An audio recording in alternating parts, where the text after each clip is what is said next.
Found a good spot, Chicky? We should pick out our book while we're in here. I think it must be a graphic novel today because it's a Monday.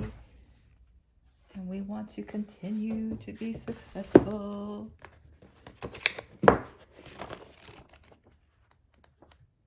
Oh yeah, that's not too long. That's the one. Dietrich Bonhoeffer and the Plot to Kill His... Hey, I thought I would introduce the next book while I'm sitting here. This is The Faithful Spy, a true story of Dietrich Bonhoeffer and the Plot to Kill Hitler by John Hendricks.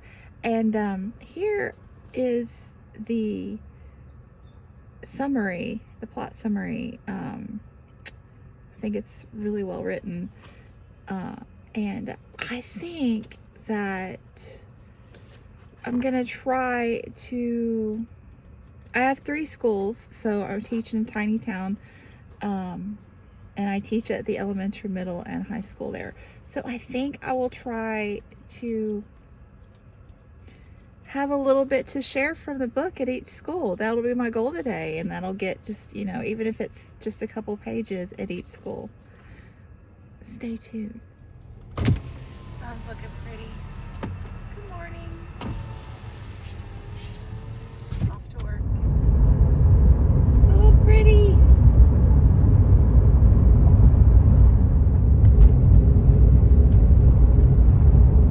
I love my drive.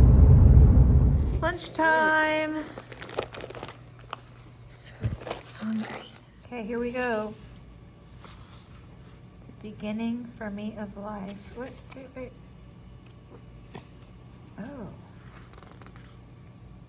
Y'all, there are already some beautiful and profound things in the first 11 pages, but I'm shallow and I gotta focus in on this.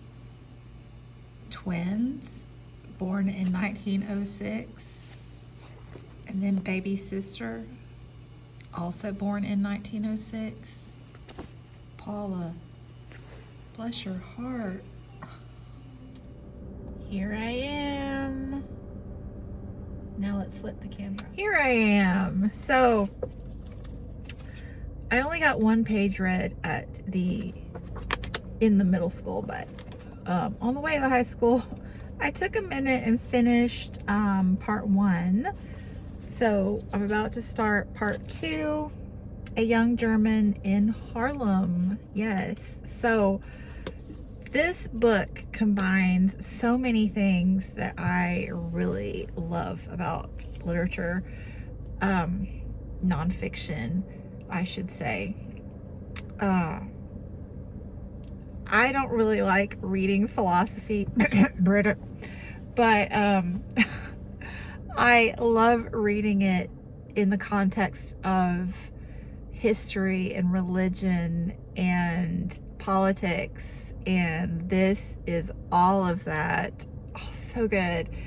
And I also really like history presented in a timeline format via a graphic novel, because I like that shorter snapshot that lets me couch a broader picture in a quicker pace, that, you know, I can like slot events in and, you know, mesh it all in my mind. I don't know if that makes sense, but sometimes when you grab a, you know, 400, 500, 900 page nonfiction all-encompassing work, you kind of get lost in the details. Like the greater picture gets lost in the details.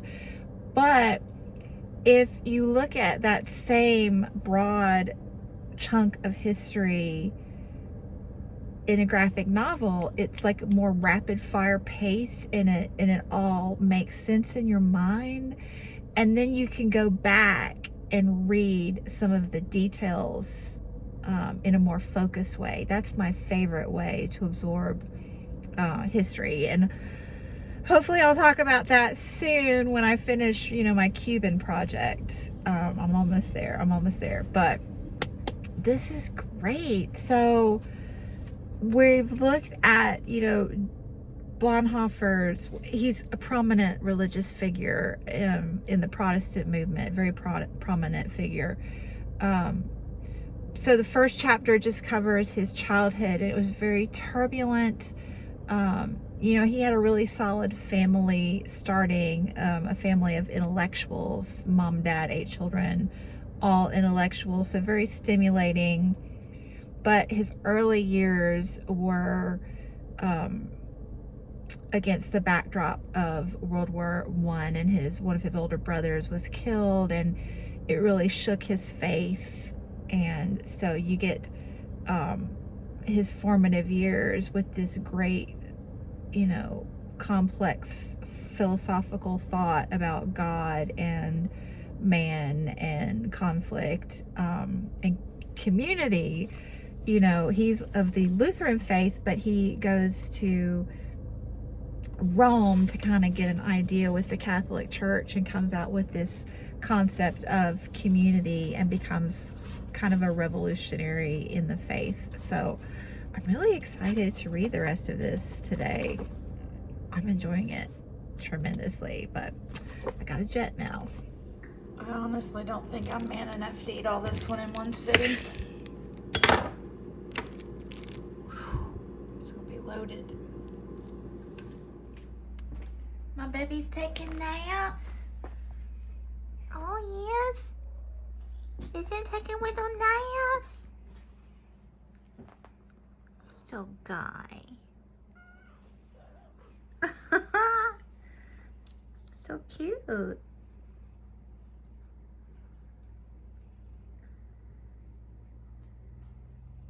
Hello. So I did it. This was really good, by the way, but I did it. I finished 4 Shorty books in 4 Shorty days. I'm so happy. And 4 Shorty vlogs too. So the most successful mid-month book bash of the year thus far. So maybe it'll be all uphill, not uphill. Maybe I'll keep going up. I don't know. I don't know what I'm saying, but I'm very happy with myself. Enjoyed it. Other really, really big news. Huge, like probably the most huge. Or the most huge you're going to hear about in this vlog. But my angel baby has a driver's license. Like a real one.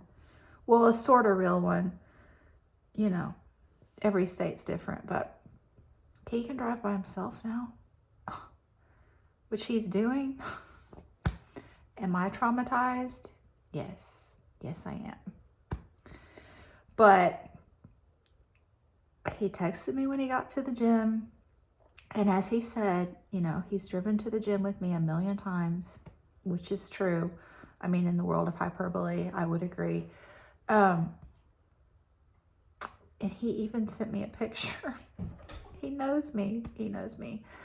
And it is 6:01, so he'll be driving back probably in the next 15 minutes. So he's gonna text me before he leaves. And those will be the second most traumatic minutes of the year for me. But you know what? The smile on his face when he left was huge. It was one of the most huge smiles. It was one of the hugest smiles that I've seen on his face ever. It's rough on a mother, but he's a happy boy. So, okay. Thanks so much for watching, and I'll be back soon. Bye. Hit the button.